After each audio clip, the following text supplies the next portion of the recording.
Ahoj, vítejte v kuchyni paní Kolombové. Dneska si upečeme luxusní jogurtové mafinky s jablky, rozinkami a citronovou kůrou. Není to úplně klasická japonská sladkost, ale všem to moc chutná a dělám to podle japonského receptu. Tak pojďme na to. Ingredience najdete dole v popisu pod videem.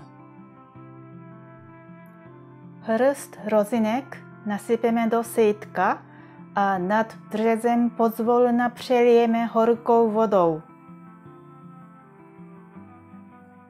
A pak naložíme v rum aspoň pár hodin, nejlépe přes noc. 3 středně velká jablka nebo 2 velká jablka nakrájíme na malé plátky nebo na kostičky.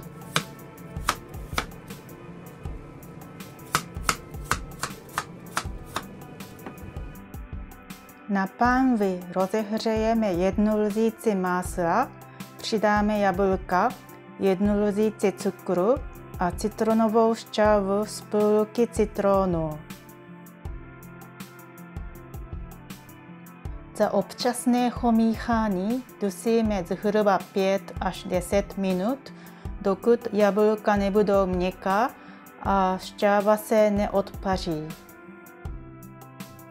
Tak počkáme, než jablka trochu vychladnou a připravíme si ostatní suroviny.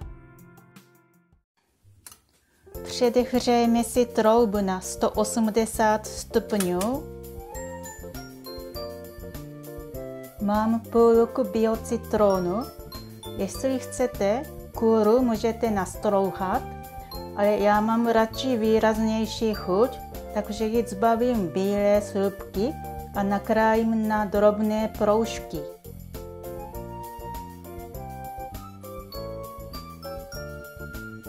Vložíme do misky 60 g změklého másla a zamícháme do něj 30 g cukru.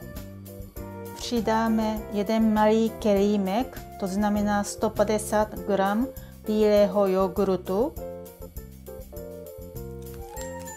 Promícháme. Rozmícháme do směsi 2 vejce. Přisypeme půlku ze 200 g hladké mouky. Mícháme s čerkou. Přidáme 2 lžičky prášku do pečiva. A když je těsto dobře promíchané, vmícháme druhou půlku mouky, jablka,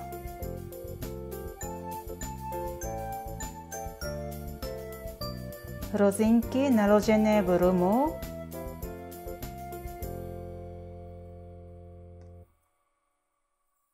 a citronovou kůru.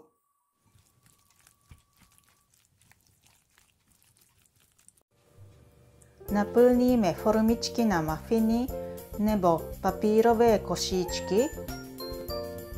Já mám silikonové formičky o průměru 6,5 cm a výšce 3 cm. Těsto mi vyjde na 12 kusů.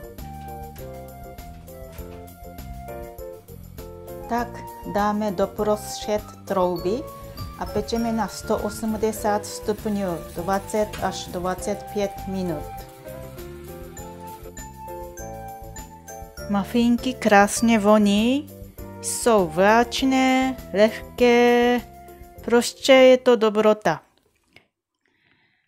Tak, určitě vyzkoušejte mafinky paní Kolombové, moc doporučuji. Teď vám řeknu něco o jablcích v Japonsku.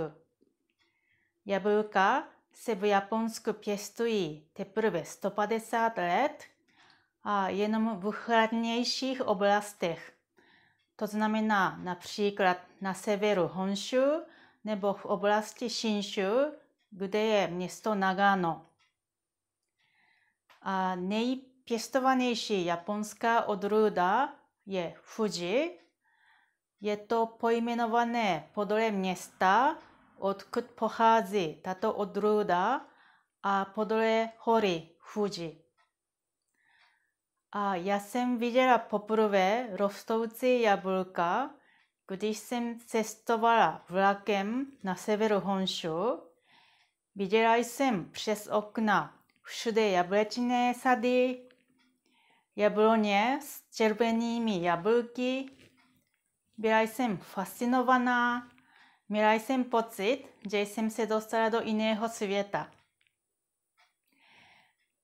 A teď máme doma v Čechách na zahradě starou jabloň.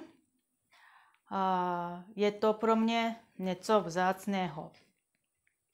Možná je to pro vás něco jako kdybyste doma na zahradě měli mandarinky. Tak se mějte moc hezky. Na viděnou, ahoj.